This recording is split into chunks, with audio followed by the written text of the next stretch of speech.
ಎಲ್ಲರಿಗೂ ಸ್ವಾಗತ. ನಾವಿವತ್ತು ಒಂದು ಸಿಂಪಲ್ ಆದ ದೋಸೆಯನ್ನು ಮಾಡೋಣ ಬನ್ನಿ. ಈ ಬೇಸಿಗೆಗೆ ಈ ರೀತಿಯಾದ ಒಂದು ದೋಸೆ ಮಾಡ್ಕೊಳ್ಳೋದ್ರಿಂದ ದೇಹಕ್ಕೆ ತಂಪಾಗೂ ಇರುತ್ತೆ, ಸುಲಭವಾಗಿಯೂ ಇದೆ. ಈ ರೀತಿಯಾದ ದೋಸೆಯನ್ನು ಹೆಚ್ಚಾಗಿ ದಕ್ಷಿಣ ಕನ್ನಡ ಕಡೆ ಮಾಡ್ತಾರೆ, ಅಂದರೆ ಮಂಗಳೂರು ಕಡೆ ಮಾಡ್ತಾರೆ. ತುಂಬ ಸುಲಭವಾದ ದೋಸೆ. ಈ ಹಿಟ್ಟನ್ನು 7-8 ಗಂಟೆಗಳ ಕಾಲ ಹುಳಿ ಬರಲಿಕ್ಕೆ ಇಡಬೇಕು ಅಂತ ಇಲ್ಲ. ಇದಕ್ಕೆ ಉದ್ದು ಬೇಡ, ಹಾಗಾಗಿ ಆರೋಗ್ಯಕ್ಕೂ ಕೂಡ ಒಳ್ಳೆಯದು.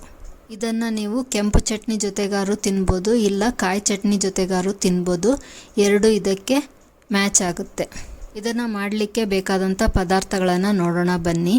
ಮೊದಲಿಗೆ 3 ಲೋಟ ಅಕ್ಕಿ ತೊಗೊಂಡಿದ್ದೇನೆ, 1 ಲೋಟ ಸಜ್ಜೆ ತೊಗೊಂಡಿದ್ದೇನೆ, 2 ಸ್ಪೂನ್ ಮೆಂತ್ಯ, 2 ಸ್ಪೂನ್ ಕಡಲೆಬೇಳೆ, 2 ಸ್ಪೂನ್ ತೊಗರಿಬೇಳೆ, 2 ಸ್ಪೂನ್ ಹೆಸರುಬೇಳೆ ತೊಗೊಂಡಿದ್ದೇನೆ. ಇದಿಷ್ಟನ್ನು ತೊಳೆದ್ಬಿಟ್ಟು ನೀಟಾಗಿ 2-3 ಸಲ ತೊಳೆದ್ಬಿಟ್ಟು ನೆನೆಲಿಕ್ಕೆ ಇಡಬೇಕು. ಒಂದು 3 ತಾಸಾರು ನೆನೆಸಬೇಕು.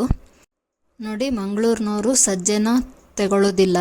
ನಾನು ಆರೋಗ್ಯ ದೃಷ್ಟಿಯಿಂದ 1 ಲೋಟ ಸಜ್ಜೆನ ತೊಗೊಂಡಿದ್ದೇನೆ. ಅವರು ಬರೀ ಅಕ್ಕಿನ ಉಪಯೋಗಿಸ್ತಾರೆ ಮತ್ತು ಮೆಂತ್ಯನ ಹಾಕ್ತಾರೆ. ನಿಮಗೆ ಹೇಗಿಷ್ಟ ಹಾಗೆ ಮಾಡ್ಕೊಳ್ಳಿ.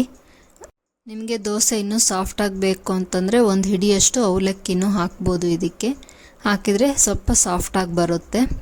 ಆಮೇಲೆ ಇದಕ್ಕೆ ನಾವು ಸೌತೆಕಾಯಿನ ತುರಿದ್ಬಿಟ್ಟಾರು ಹಾಕ್ಬೋದು, ಇಲ್ಲ ಇದನ್ನು ಹಿಟ್ಟು ಮಾಡುವಾಗ ಸಣ್ಣದಾಗಿ ಹೆಚ್ಚಿಬಿಟ್ಟು ಇದರಲ್ಲೇ ಗ್ರೈಂಡ್ ಮಾಡಿಬಿಟ್ಟು ಹಾಕ್ಬೋದು. ಗ್ರೈಂಡ್ ಮಾಡಿ ಹಾಕೋದ್ರಿಂದ ಏನಾಗುತ್ತಂದರೆ ದೋಸೆ ನಮಗೆ ಎಷ್ಟು ತೆಳ್ಳಗೆ ಬೇಕೋ ಅಷ್ಟು ತೆಳ್ಳಗೂ ಮಾಡ್ಕೋಬೋದು. ತುರಿದ್ಬಿಟ್ಟು ಹಾಕೋದ್ರಿಂದ ಸ್ವಲ್ಪ ದೋಸೆ ದಪ್ಪ ಆಗುತ್ತೆ. ನೋಡಿ, ಈ ರೀತಿ ಮಂಗಳೂರು ಸೌತೆಕಾಯಿ ಏನಾದರೂ ತೊಗೋಬೋದು, ಇಲ್ಲಾಂದರೆ ಮುಳ್ಳು ಸೌತೆನಾದ್ರು ತೊಗೋಬೋದು. ಯಾವ್ದು ತೊಗೊಂಡ್ರೂ ತೊಂದರೆ ಇಲ್ಲ. ನೋಡಿ, ಈ ರೀತಿಯಾಗಿ ಸಿಪ್ಪೆ ಭಾಗವಾಗಿ ಹೆಚ್ಕೊಂಡು ಮಧ್ಯದಲ್ಲಿರ್ತಕ್ಕಂಥ ಬೀಜನೆಲ್ಲ ತೆಕ್ಕೊಂಡು ಇದನ್ನು ನಾವು ತುರ್ಕೊಳ್ಬೇಕು. ತುರಿದಿರೋದನ್ನು ಹಿಟ್ಟಿಗೆ ಹಾಕ್ಬಿಟ್ಟು ಚೆನ್ನಾಗಿ ಮಿಕ್ಸ್ ಮಾಡಿ ಒಂದು ಪ್ಲೇಟನ್ನು ಮುಚ್ಚಿ ಇಡುವ.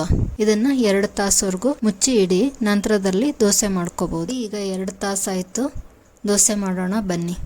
ಅದಕ್ಕೆ ಒಲೆಯನ್ನು ಹಚ್ಕೊಂಡು ಹಂಚನ್ನು ಇಟ್ಕೊಳ್ಳೋಣ.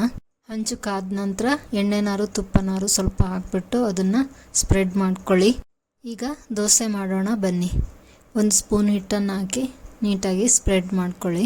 ನೋಡಿ ಎಷ್ಟು ಚೆನ್ನಾಗಿ ಆಗ್ತಾ ಇದೆ ದೋಸೆ. ಇದು ಸ್ವಲ್ಪ ನಾನು ತುರಿದು ಹಾಕಿರೋದ್ರಿಂದ ಈ ರೀತಿ ದಪ್ಪನಾಗಿ ಬರುತ್ತೆ, ಇಲ್ಲಾಂದರೆ ತೆಳ್ಳಗೆ ಹಾಕ್ಬೋದು. ನೀವು ಗ್ರೈಂಡರಲ್ಲಿ ರುಬ್ಬಿದ್ರೆ ಸೌತೆಕಾಯಿನ ಎಷ್ಟು ತೆಳ್ಳಗೆ ಬೇಕಿದ್ರೂ ಮಾಡ್ಕೋಬೋದು.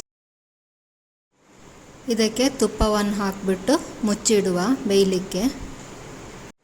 ಈಗ ಮುಚ್ಚಳವನ್ನು ತೆಗೆದು ಇನ್ನೊಂದು ಸೈಡು ಬೇಯಿಸ್ಕೊಳ್ಳೋಣ ಬನ್ನಿ. ಇದೇ ರೀತಿ ಎಲ್ಲ ದೋಸೆಗಳನ್ನು ಮಾಡ್ಕೊಳ್ಳಿ, ತುಂಬ ಚೆನ್ನಾಗಿರುತ್ತೆ. ಸೌತೆಕಾಯಿ ಹಾಕಿರೋದ್ರಿಂದ ಈ ಬೇಸಿಗೆಗೆ ತಂಪಾಗೂ ಇರುತ್ತೆ ದೇಹಕ್ಕೆ. ಹಾಗಾಗಿ ಈ ಟೈಮಲ್ಲಿ ಮಾಡ್ಕೊಳ್ಳೋದ್ರಿಂದ ಈ ರೀತಿಯಾದ ದೋಸೆನ ಆರೋಗ್ಯಕ್ಕೂ ಒಳ್ಳೆಯದು.